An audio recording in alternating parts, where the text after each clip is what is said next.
Hello there. Welcome back to another episode of Star Wars in a Galaxy, watching all the Star Wars we can get our hands on. I am Sugi. And I am Serapos. I'm Eli. I'm Jacob. For real, though. This is a running gag I do. I just say random people's names. Anyway, welcome to episode 39 of Star Wars in a Galaxy, watching all the Star Wars we can get our hands on. Today is just a regular episode. We watched the Clone Wars episodes Bounty Hunters, the Zillo Beast, and the Zillo Beast Strikes Back. These are not in the episode order, they are in the chronological order. This is one of the only times from here on out the Clone Wars will do this, but we went from 2-1, 2-2, 2-3 to 2-17, 2-18, and 2-19, which doesn't really make a lot of sense season-wise, but episode-wise, you know, we do what we can. So yeah, this is in the chronological order. Hope you guys enjoyed our Star Wars Podcast Day episode. At the time of recording this, it hasn't gone up, but at the time of posting it, it indeed has gone up. So hope you guys enjoyed. Hope you people enjoyed Jacob and I talking about people acting drunk for 25 minutes. Obi-Wan, Ahsoka, and Anakin are going to look for a missing medical station. They end up getting shot down on Felucia, and they have to team up with these bounty hunters to train some herb farmers to fight off Hondo Ohnaka's pirates, because it is Hondo of all people. So, of course it is. It's Star Wars. Cookie is. Wait, before we get to the fortune cookie, we should start with the dedication for this episode. Oh yeah. This episode is dedicated to legendary Japanese filmmaker Akira Kurosawa. He was most famously known as the director of a movie called The Seven Samurai. This episode is one of Star Wars' many flirtations with the Seven Samurai plot.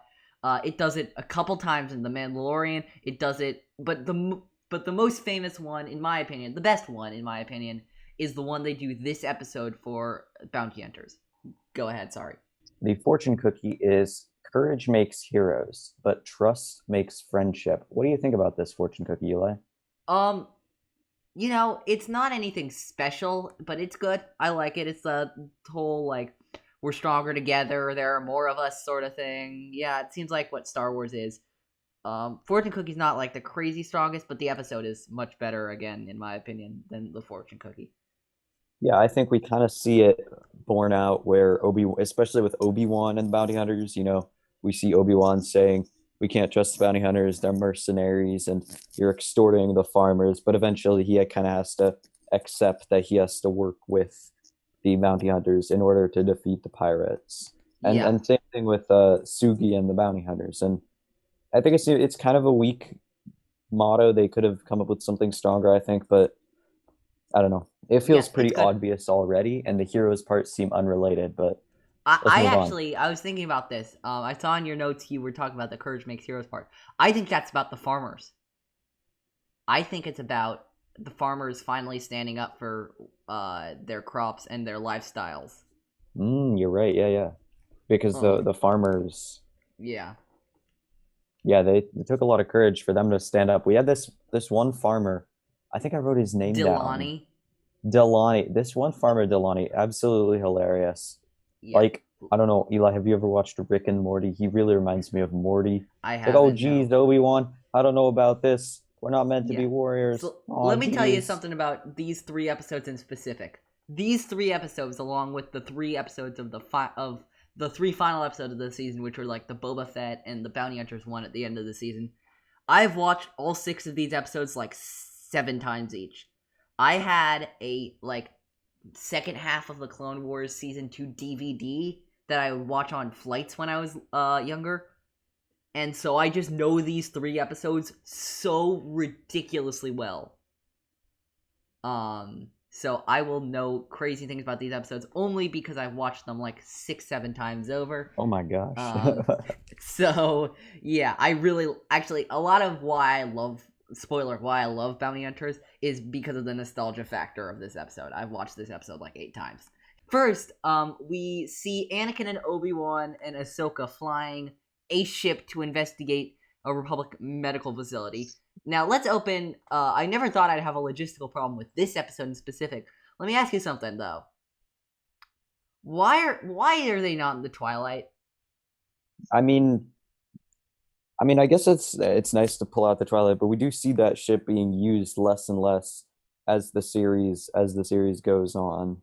Yeah, And it makes sense for them to be using a fast Jedi ship for a mission like this, where they don't think that they're gonna run into any trouble. They don't, because clearly they're caught by surprise. it's a They're off routine guard. check. Yeah, it's supposed Yeah, to be a routine check. Why not just take the fastest ship possible? yeah, I And then agree. yeah, so we have them. They're shot down, and then they have to bail out. And here's where things get a little weird because you'd think that the ship, the advanced technology of the Jedi, the Republic, the Star Wars galaxy, you'd think they'd have ejector seats or rocket boosters or parachutes, but no, they have giant bouncy balls instead of any of I those was gonna things, go and with bubbles. they just fall out of the sky in giant bubbles. How? What? That is Ye- just. I burst out laughing when I saw that because I don't know. It didn't bother me, but it okay. just took me by surprise so much. Even though I'd seen it before, I kind of forgot about that part. It was very it was very Yeah, surprising. yeah. And then we get some funny dialogue between Anakin and Obi-Wan that I love. Right after they land on Felucia. We should go this way. Oh, I think we should go that way. We always do things your way. We crash the ship your way, which is Yeah, I just the do. best. Yeah, I really like the Anakin, Ahsoka, Obi-Wan dynamic in Yeah, this. I think it's interesting because we do see in the Ahsoka novel, Ahsoka kind of says that Anakin and Obi-Wan are like bickering parents, and we definitely do see that here. yeah, absolutely. And it's kind of interesting also to see how Anakin now not only has to play his role of the like petulant, like not following the rules, very rebellious Padawan. Now he has to deal with Ahsoka doing the same thing because that's how she is also. And Yeah, now he is simultaneously still putting himself in the old position like Attack of the Clones and also dealing with Ahsoka basically doing everything that he did to Obi-Wan yeah. to him. Except for he has to deal Except with Ahsoka something doesn't kill him. else because like Ahsoka's kind of like a better version of Anakin from Attack of the Clones, if I'm being brutally honest. Um, I Yeah. think she's more proficient with the Force and a lightsaber than Anakin was, and I definitely think Really? she was a better Padawan than Anakin was. I don't know if she was as powerful, but I definitely rather have Ahsoka as my Padawan. I mean, let's She seems reason this, much okay? easier to get along with than murderous teenage angst Anakin, Well, let who me ask you like this, okay? goes from creeping on Padme to slaughtering a bunch of innocent Tuscans. Yeah. Um. Anyway, so What were you gonna ask? oh, I was gonna ask this. So Ahsoka's 16 at the end of the Clone Wars. Anakin's 20 in Attack of the Clones. Okay, End that's a of good Clone point. Wars. Anakin's pretty whiny for a 20-year-old. Yeah, but no, my point is like, maybe Anakin's more powerful in Attack of the Clones than Ahsoka is at this point, but at the end of the Clone Wars, still younger, and I'd argue more powerful. But okay. Um. Yeah, Uh. that's fair. I want to point out. So they go into this Felucian village of the native farmers there. You can go into buildings very much like these in Battlefront 2 on the Felucia map. That's good. That's pretty I've cool. That isn't I've I didn't been know in that. those buildings. So, Oh, nice. I really um, like the design of the buildings. I thought it was yeah, very creative that you have a horizontal door that you have to go under and then you come back up. It kind of reminded me of some type of snow snow construction where you tunnel into the snow. I'm not sure what they're called. They're not igloos and they're yeah, not igloos, they're not quinsies. There's something. I don't know what they are, but I thought it was really cool. I love the entire design that they had put together yeah. I for definitely agree. Um, so for this. It was we, really awesome. so Anakin, Obi-Wan, and Ahsoka find the farmers. They also find the bounty hunters that they've hired to protect them. Sugi, Embo, um, Serapis, and there's another one, and I believe her name is Rumi Paramita. but I Yeah, could be Ruby wrong. Paramita. She dies though, right? I'm pretty sure she does die, actually. And I gotta say, I think it is such a shame that of all 4 of these, Embo is the only one we ever see again. I mean, I like Embo the best of all of them, but like, Sugi is such a fascinating character, and so is Serapis, honestly, that I would have loved to see them again. Yeah, I'm honestly fine with not seeing them again. Sugi, I wasn't a huge fan of Sugi, but I did see her. I did see how her point of view was kind of important to the story. Yeah. Which I guess brings us to the next part of the story, which is the Jedi and the Bounty Hunters. And the 7 Samurai subplot. Yeah. Yeah, 4+3. So basically, on Felucia, the farmers are growing a very valuable herb called Nicillum, and Hondo's pirates really want some of that Nicillum because it's precious and it can be sold on. It's efficient and it's valuable. And it can be sold in the black market for a lot of money. So they terrorize them until the bounty hunters come around and get their Silum every month, I think it is. And the Jedi eventually, in the process with the bounty hunters, decide to train the villagers to defend themselves from the pirates. Yeah. And a lot of the villagers are pretty reluctant, but they come around. Yeah. They come around. Let's see. First of all, let's get to that first confrontation between the pirates and the bounty hunters and also the Jedi. There's a lot in that I like. First of all, state your name and business. My name's my own business. Yeah, that's such a great line. It is like it is a beautiful line. So Hondo again pressures the farmers for the crops. And then he sees the Jedi. And there's some precious lines that Hondo has. One of my favorite ones is you know I like you, Kenobi. Which is just such a great line. Yeah, I do like Hondo in this. I think he is generally at his sassiest, at his funniest, and I think he does a good job of being kind of a little bit more slimy, a little bit less likable than before, even though he is still even though he was a villain before in season 1 on the Florum episodes. But yeah, overall I really liked what they did with him. He was pretty funny, and despite being a villain, they do make him endearing and almost relatable at times, I would say. And I like that how they kind of make him someone that you want to come back, even though you know he's bad news for the good guy, for Anakin and Obi-Wan, and they generally think he's a pain in the butt. But I don't know. Yeah, I just think he's great. I think he's. Here's really a question I have for you. What are underworld people like? What are their problem with Republic currency? First Hondo, first Watto, then Hondo, both? I mean, probably they just people don't accept it. You can't maybe you can't use it in the criminal facilities in which you would want to use it. Maybe it can be traced. Yeah. I don't know. It didn't really bother me that much, but it is interesting. It didn't bother me. I would like just found to it see funny, honestly. Yeah, I would like to see a deeper dive into that side of Star Wars at some point, actually. The line that I hoped Obi-Wan would have said after Hondo explains to him that he's not going to take Republic credits. Again, Republic, Clone Wars is a kid's show, so they never would have done this. But I really wanted Obi-Wan to go, not this shit again. Oh, I was predicting he was going to say credits will do fine.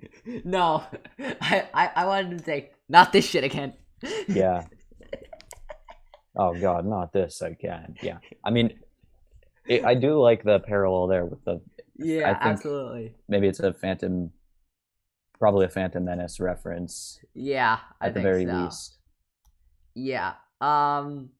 So, Obi-Wan initially is very passive. He does not want to help the citizens, which is honestly kind of anti-Obi-Wan for me. I don't know. It Well, I mean, he seems like says he wants to. Like he privately admits that he wants to, but I think publicly he feels that he has to keep the viewpoint of we have to we have to do our duty. So I think what he's thinking is, which is probably very Obi-Wan of him, is compassion is good, but at the end of the day, I need to do my duty. yeah. So I feel like Um, that it definitely comes from there. And it definitely reminds me of when he says, "Why do I sense we've picked up another pathetic life pathetic form?" life The way form. he Yeah. doesn't want to admit, because he says privately he admits to Anakin that he wants to help, but then to the bounty hunters he says we couldn't help even if we wanted to, which obviously Yeah. says to them, I'm not gonna help. So that's just interesting to me. Anakin starts to Seven Samurai train them, and again, I got flashbacks to other Seven Samurai-esque episodes like Sanctuary from season 1 of The Mandalorian, and all that kind of stuff. One of my favorite lines from this part is, "All right, everyone, form up. Yeah, and then Get they're line just up so in rows lost. of 5." It's And the best. they still Anakin is can't do so that. pissed. Anakin It is so reminds pissed. me kind of almost of a teacher who's trying to marshal the kids during like some kind of elementary school community like team bonding activity. You know what I mean? Yeah. Like it really feels like that. Yeah. Um, Let me just say this actually. This is a great episode for Embo. Embo shines in this episode. I mean, I'm a huge Embo fan, so but Embo is great actually. Actually, Jacob, do you know this? You know who voices Embo? Who voices Embo? Mr. Dave Filoni. What really? Wow. Yep. What language is Embo speaking? It's not Cuzo. English. Cuzo. Kyuzo. That makes sense, but Because he's a Cuzo. yeah, he is a Kyuzo. Um, but yeah. I was just thinking. Kevin Kiner's score in this episode is killer. Really? I thought Like, this was one of the weaker scores. But oh, I yeah, loved like that exotic music flair in this episode while I feel they're like that training. if we're trying to talk about the more out there music, like when they incorporate some different string instruments and different types of wind instruments and drums that we don't usually see in the more classical parts, I really think that the Clone Wars movie and a lot of the season 1 episodes, like the Lorman episodes, do a better job of that, Interesting. or the Ryloth episodes. But I do agree that there were some fun bits. It almost felt Yeah. like a musical. It felt like they were referencing maybe Mulan almost. Just the way Interesting. they incorporated the more upbeat music, Yeah. more Yeah. melodic, with also the whole let's get down to business type scene with Anakin, you know? They train the farmers, and there's also another great line. I'm just pointing out all sorts of. This episode's a good one for dialogue, honestly. Um, I Yeah, this episode has some killer dialogue. and one of them, I think it's actually Dillani, who has a great arc in my opinion in this episode, says to Obi-Wan, these pirates are so fierce. Why don't you just defeat them yourselves? Without us. And then Obi-Wan says, and what good would that do? Another band of brigands will inevitably come along. Which I don't know if you know what I think it foreshadows.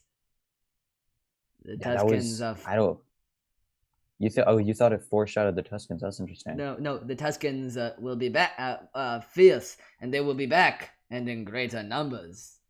Oh yeah. That's not quite what I thought of, but yeah, you're right. That's probably a reference. And I also Yeah. thought that I really thought that it was like a kind of not necessarily a reference, but I thought it was really smart. Yeah. I enjoyed it, that line. I thought it was very interesting. And then there's this sequence where Serapis is training with some other bounty hunters, and a tree falls on him, and it's revealed that his mechanical suit is just that, a mechanical suit, and he's just a little guy. He's just a little guy operating like a humongous suit. which actually a lot of people, I don't know if this was for you, but I know a lot of people around me were saying after the release of The Force Awakens that they thought Snoke was going to be similar, that he was a big hologram, but he was just going to be this like tiny little guy. That would have been, what if Snoke was actually like a giant hologram? What if he was being controlled by I can't remember his name now, the tiny guy from Rise of Skywalker? Babu Freak? Yeah, what if Snoke is actually Nabu? You heard it here first, people. The newest Snoke Freak. theory. Snoke is actually Babu Freak. Imagine that. Wow. That's a good one. I like that. I definitely like that. Also we get some Embo stuff. We got some Embo action where he chases that scout.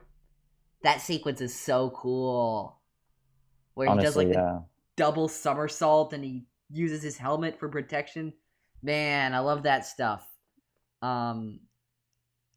Yeah. And so the scout never reports back to Hondo, and Hondo decides to bring a tank along, which is an interesting idea. He also does a really weird paraphrasing of a Teddy Roosevelt quote. Really? Oh yeah, speak softly and drive a big tank. So who must say that quote in Star Wars? That is the most Hondo thing though to me. Yeah. Just being like, it's not a Star Wars quote, it's a Teddy Roosevelt quote. Yeah. My guys can't get the job done. Screw it. I'm pulling up in a tank. I'm pulling go up big or go home. Yeah. That's the Hondo. Yeah. Like that's the man. Yeah. I also love speaking of the Serapis thing actually too. There's an Ahsoka line, which is like maybe one of my favorite Ahsoka lines, period, ever. Which is, you don't have to look tough to be tough. It is maybe one of my favorite Ahsoka lines just ever, honestly. Yeah, great stuff.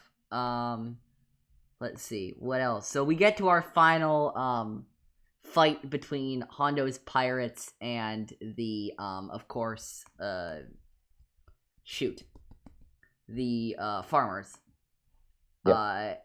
And we get Jedi, we get bounty hunters, and we get farmers all fighting the pirates together.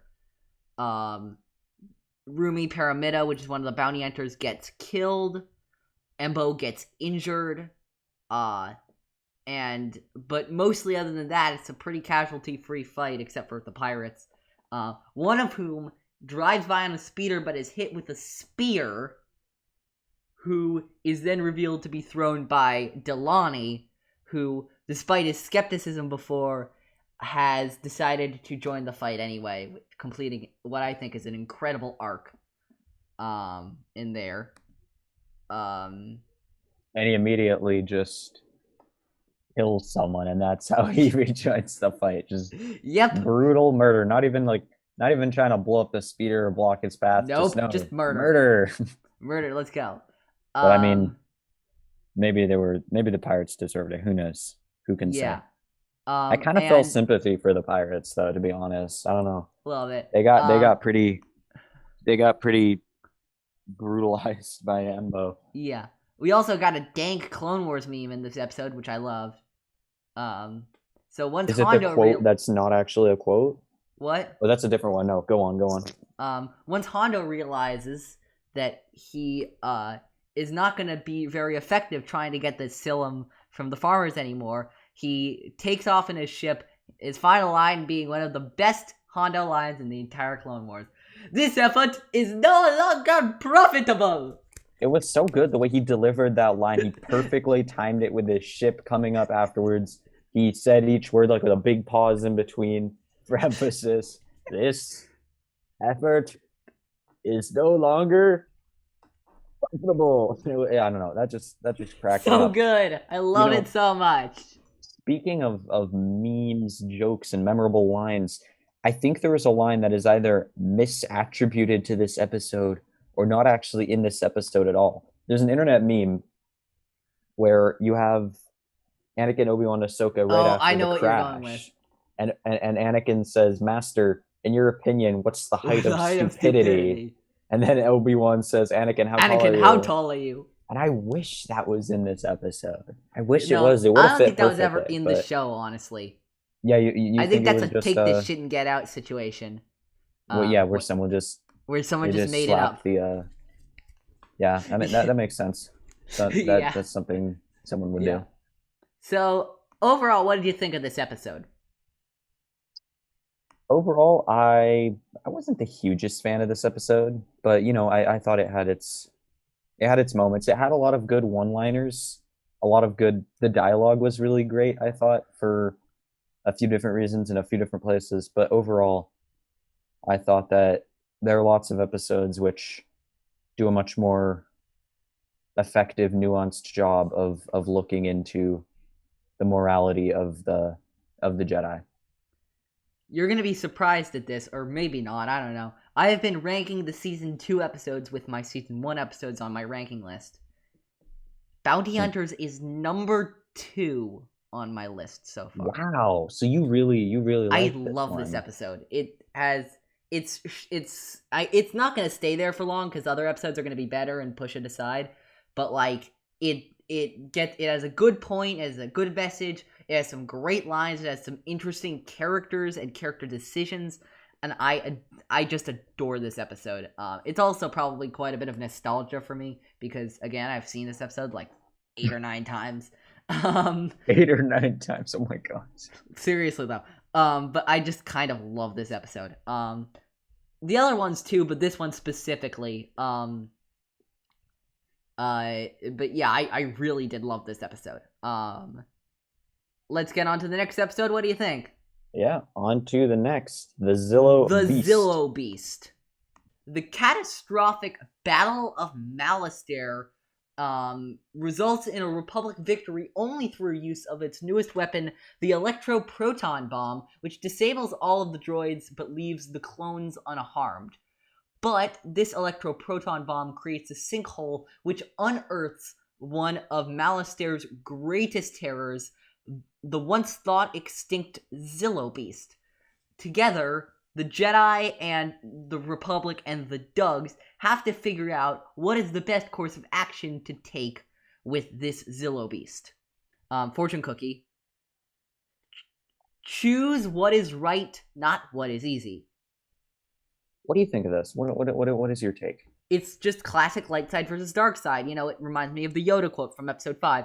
If you do what Vader did, if you choose the quick and easy path, you will become an agent of evil.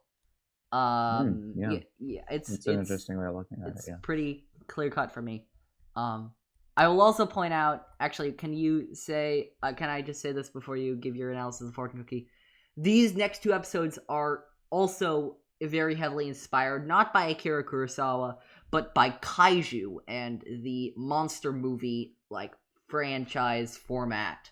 Dave Filoni was a huge fan of Godzilla, and so he made Godzilla in Star Wars, basically. Yeah, that definitely. Go ahead with your fortune cookie thoughts.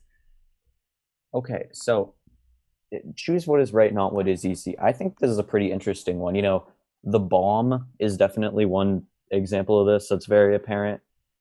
Clearly it's an easy way to get rid of the droids, secure Malistaire.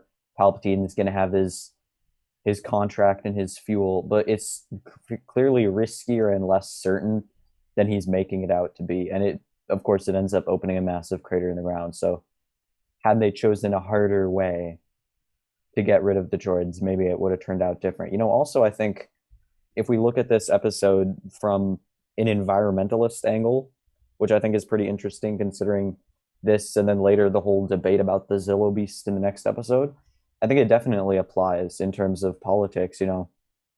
We see both in universe and in the real world, politicians trying to do what is maybe the most appealing short term, even though that doesn't end up creating a better situation long term. Yeah, I definitely agree.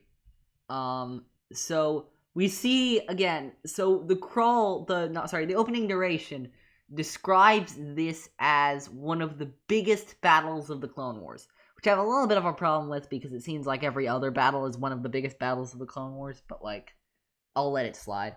I absolutely love Palpatine in these episodes. He's so manipulative and so it's just I'm great how going he to appeals make to my everyone's case emotions. next episode.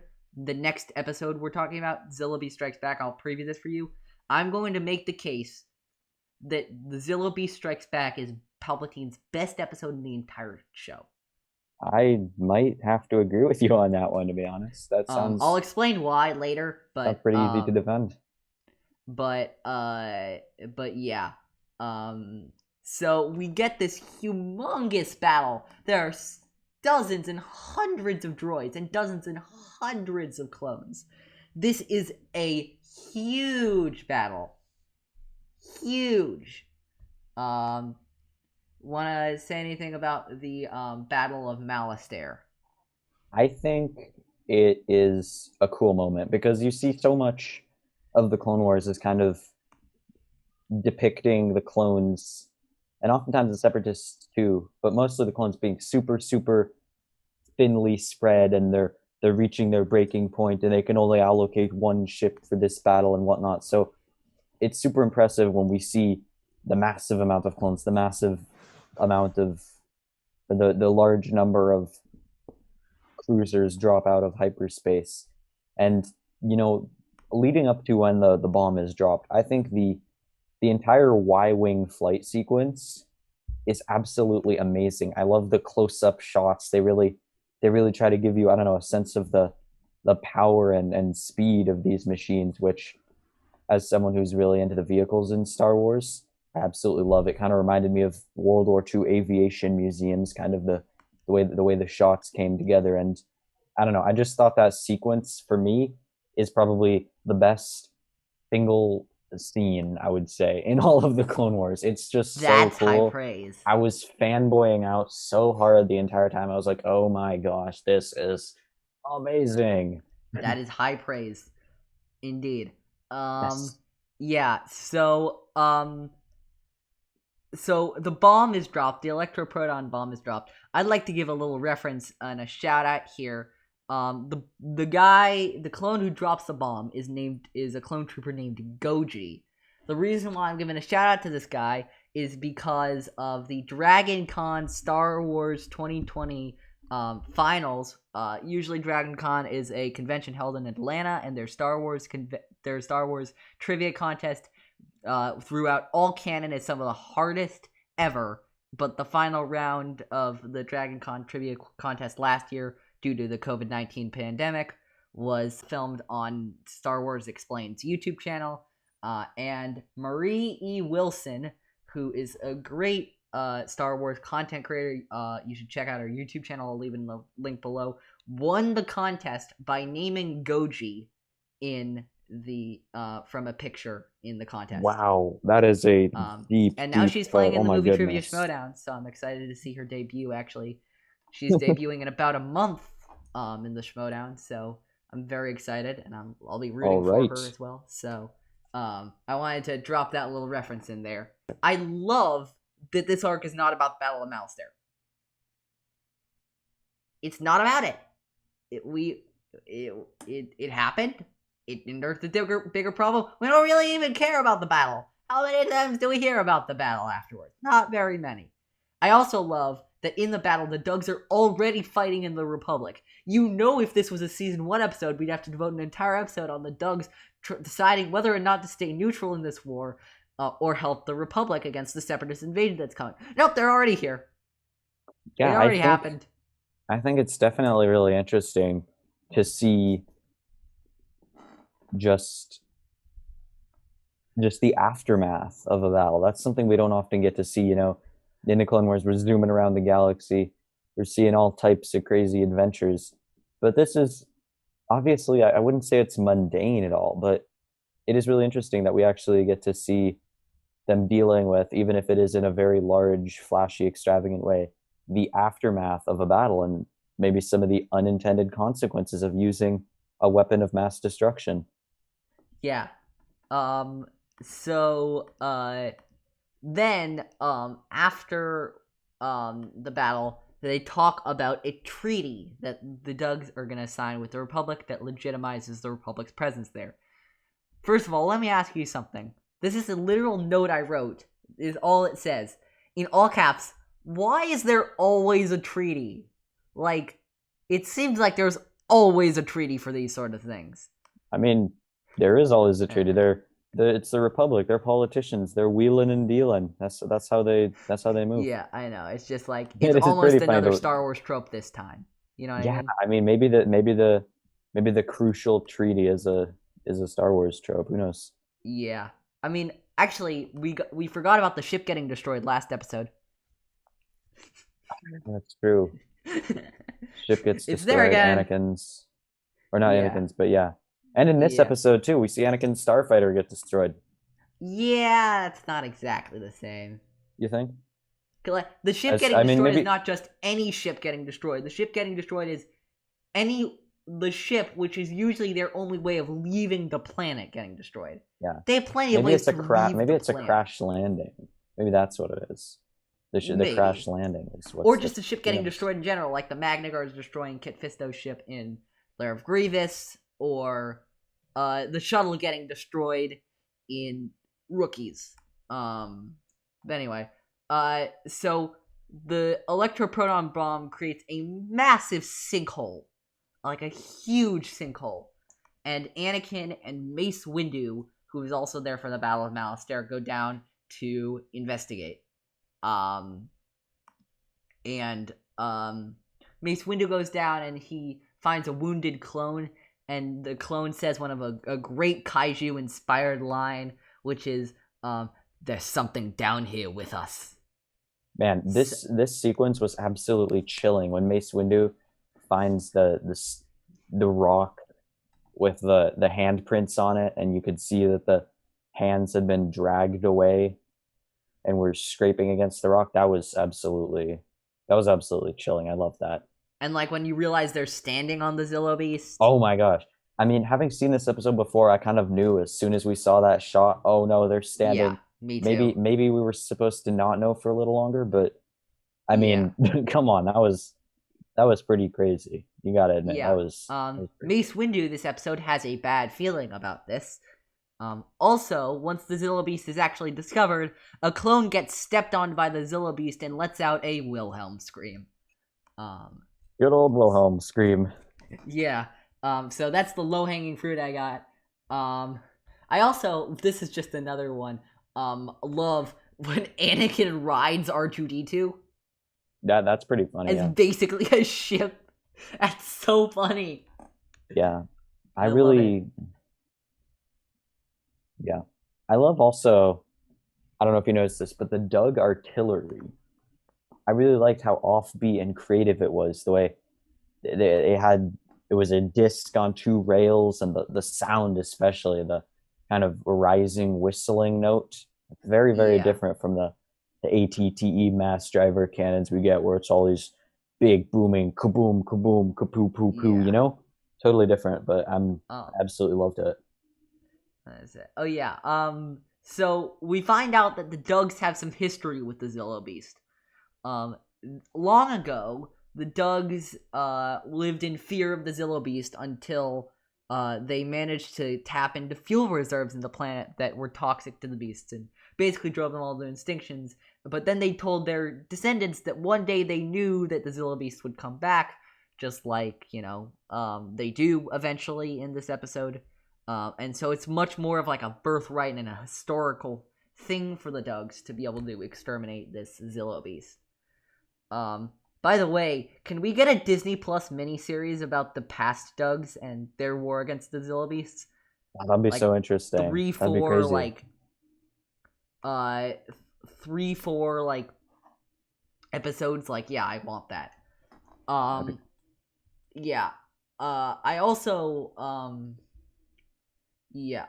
love, should we get into like the whole, because I have a lot to say about like the whole, how they do Star Wars Kaiju sort of thing. Yeah, I don't know what you're referring to. Well, be honest, I but yeah. love that in most Kaiju movies, it's about killing the beast. You know what I mean? That's the goal. Yeah, but killing the beast. The goal is never, for like the really good guys, the goal is never killing the beast. The And goal in is fact, making sure no one hurts the beast, making sure the Yeah, beast doesn't hurt anyone. And in fact, this is jumping ahead to the next episode, But in the next episode, when the beast is finally put down, it's tragic. Yeah. It's not triumphant. It's tragic, which speaks volumes about, what Dave and the crew of these episodes did, because you almost feel sad for the beast. Yeah. Do you have anything else for like the kaiju stuff before I get to my other notes? No, you go for it. Go ahead. Yeah. So eventually they decide that they're gonna do a compromise. They're basically gonna trick the dogs into thinking they killed it, but really they just stunned it with their stun cannons, which pierce the innards of the Zillo Beast, putting it into what is essentially a deep sleep. Yeah. And seems I also kind of dubious and a little dangerous, but whatever. But they do it, and it works. They do it anyway because, of course, they do. Yeah, and then they eventually decide. The Republic forces eventually decide to bring the Zillo Beast to Coruscant, aka the worst decision in this arc. The worst decision, like I can't bring even it to Coruscant. They said it would be fun. They said. Yeah, I mean, why would you bring the most dangerous creature in the galaxy? I mean, Padme even says it herself next episode. Yeah. I don't know. Why would you do such a terrible thing? Sucks. It just sucks. It is a really, really dubious decision. I really don't know how to... I mean, I do know how to feel about it. It's... just bad. It's just bad, yeah. It is absolutely bad. But... yeah. Yeah. You want to move on to the Zillo Beast Strikes Back? I feel like I've exhausted my thoughts on this, pretty much. What's your overall thoughts about the episode? Overall, yeah, I like it. It's pretty interesting. There are definitely some standout moments, but I feel like it could have tackled... Overall, I thought it was a mid-episode. I feel like it could have tackled the themes a bit better, like gone a little more in depth, hit them on the nose a little more.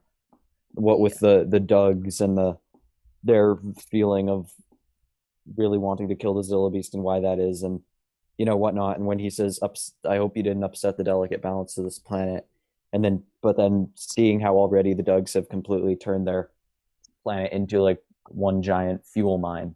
I just feel like they could have gone in deeper with some things. But overall, pretty fine episode. What did you think of it overall? Although it's, in my opinion, I'll just keep it short. Although it's the worst of the 3 episodes that I think of these 3, it is better than 90% of the episodes we've done so far. It's like just a shade not as good as the next one. But no, yeah, it's solid. I think it's very solid. I'm excited to get to the next one, the Zillo Beast Strikes Back. So should I do a plot summary? Do you want to do a plot summary? Go ahead. Okay. They bring the Zillo Beast to Coruscant, but then the Zillo Beast breaks out of the Republic's guard that it had it in, and eventually the Republic is forced to kill the Beast, despite the protests of the Jedi. Fortune Cookie, the most dangerous beast is the beast within. I think this kind of makes sense with the episode, Yep, I love it. How far will how far will you go until you're the very beast you're fighting? Obi-Wan's line from Revenge of the Sith. You've become the very thing you swore to destroy. Beautiful stuff. Yeah, I feel like it maybe kind of sends a message of... I have 2 hypotheses. One, the most dangerous beast is actually humanity, or sentient beings, I guess, in this case, with all the different species of the galaxy kind of standing in for humans in the message. Or maybe the most dangerous beast is Palpatine and the dark side within him, because we see Palpatine acting pretty evil in this episode. I really don't understand how the Jedi don't catch on to it after everything he says. Can I do a little deep dive here? I've been waiting to do this for the entire episode. Oh, yeah, go for it, yeah. This is the best Palpatine episode in the Clone Wars because of one thing. He's not in control. He's not in control of anything in this episode. He didn't think the Zillo Beast was gonna break out. It was clear he didn't, and he is clearly scared for his life against this beast. I mean, or at least he acted like it, because it was, for example, one of my favorite parts of this episode. Palpatine has a bad feeling about this. Let's think about this. Palpatine is having a bad feeling about this. That's huge. Like, yeah. What the heck? Palpatine's not allowed to have a bad feeling about this. That's something like one of the Jedi would say. No, Palpatine has the bad feeling because this is one of the episodes where he's not pulling the strings. This is one of the episodes where the fate is really up to chance. Which is just incredible, in my opinion. I also love that Palpatine, says some things like, Dr. Bowles, the beast may be sentient, and Palpatine's like, are you kidding me? This dumb animal can't be sentient. And then, there's second he says that, the Zillo Beast gets super upset. There's that, thing from, in, Telltale games, those story-based decision games. Yeah. This dumb animal can't be sentient. The Zillo Beast will remember that. Yeah. It's so interesting that we really see the Zillo Beast kind of understand what's happening the Zillo Beast went on a full revenge tour against Palpatine. The Zillo Beast, of course, breaks out. Palpatine and the Republic want the Zillo Beast's scales. Because, again, the Zillo Beast is basically impenetrable. Yeah. I mean, even by a lightsaber, apparently. Which is incredible. Absolutely, yeah. I think... I feel like it's pretty amazing. But also, I don't know. Going back to what Palpatine does in this episode, it's so obvious that he's evil. It's so obvious. Yeah.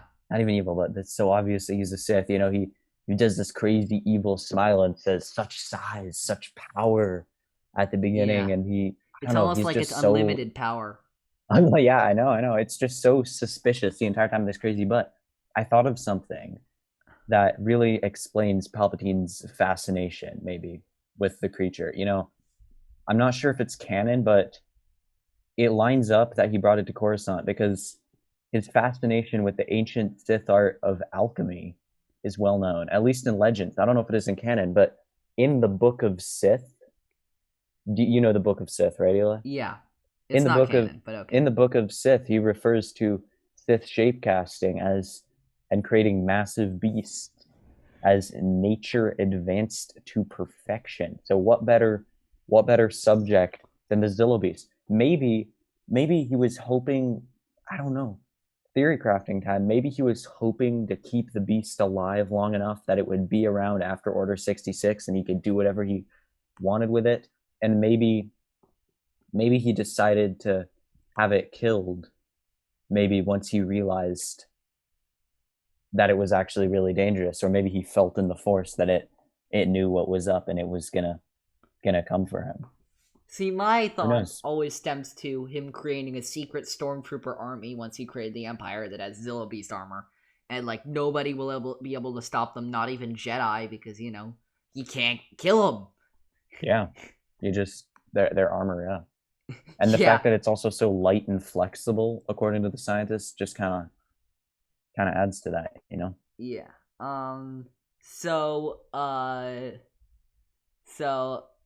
I also love, did you notice in the background of when the Zillo Beast is climbing around Coruscant that you can hear Palpatine going, "The Jedi created the wall"?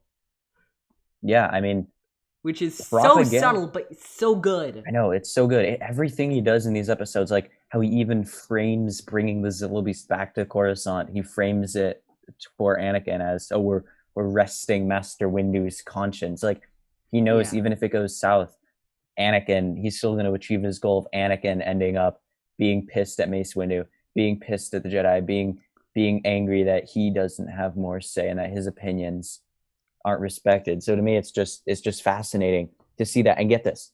Wait, let me find it. Get this. The Jumbotron of Palpatine is actually repeating the same speech that he also gave in Lightsaber Lost. Even though that happens later chronologically, like replaying the same speech, which also just happens to be blaming the war on the Jedi. Propaganda much? Yeah, That's not propaganda at all. Wow. No, absolutely not. Not at all. But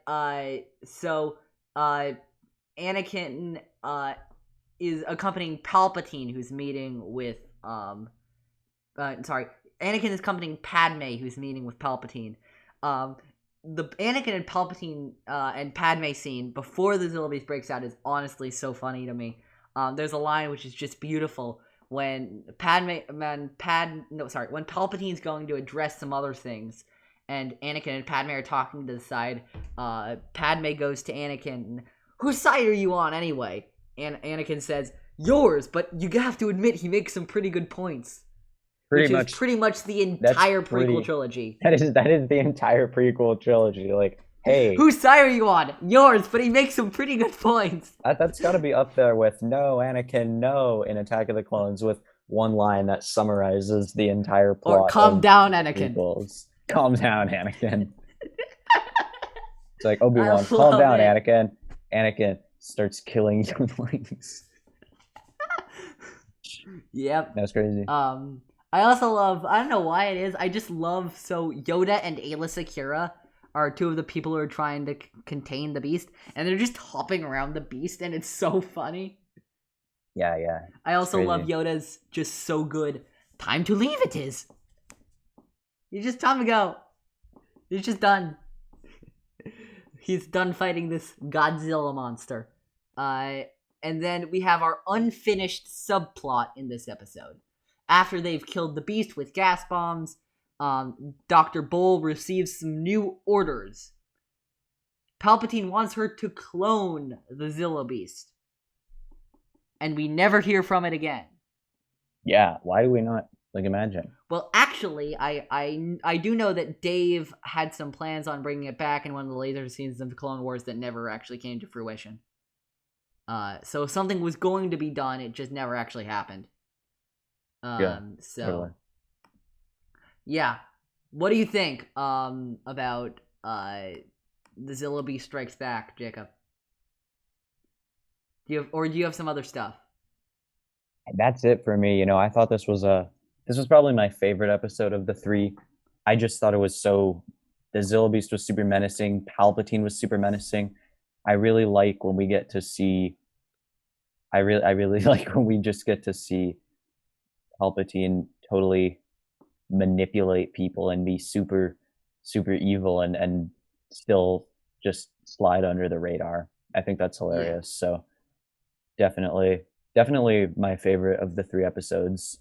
And it ends up pretty sad, but I don't know. Good ending though. It felt very satisfying. Yeah. It definitely felt like they kicked up the intensity a notch. So yeah. My second favorite of the three, slightly losing out to Bounty Hunters, but still very, very, very strong. I love things that sound like I love episodes that sound like about one thing but are really about another thing. This episode was never about the Zillo Beast. It was always about the others' reactions to the Zillo Beast. Padme's reaction to the Zillo Beast. Palpatine's reaction to the Zillo Beast. And I love that. It's great. It works. These are three very strong episodes, and they're three of my favorite episodes of the Clone Wars, honestly. So, so now we have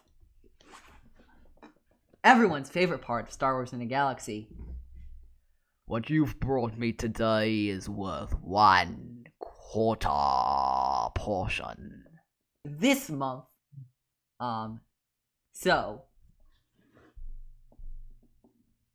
Jacob, you want to go first? Or you want me to go first? You can go first.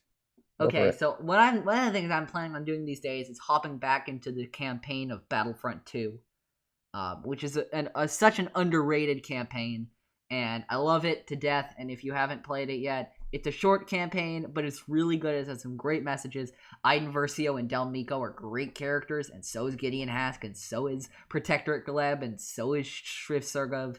I still can't believe they made a character named Gleb. That to me is just hilarious. Gleb. Anyway, great game. So I'm looking forward to playing it again. Jacob? Yeah, for me, I'm probably going to say something I've been enjoying this month. I am still deep in, from a certain point of view, The Empire Strikes Back. I've been trying to savor it because I love the From a Certain Point of View book so much.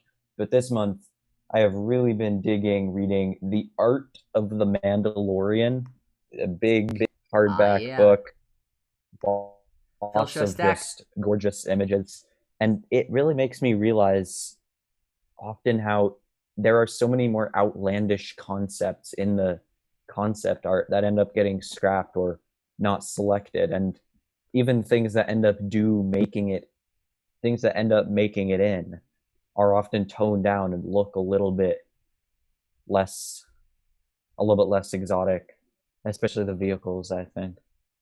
But yeah, it's a really, really fun book. I love the concept art books. My favorite Star Wars book that I own is probably The Art of Star Wars Rebels. Good stuff. Yeah.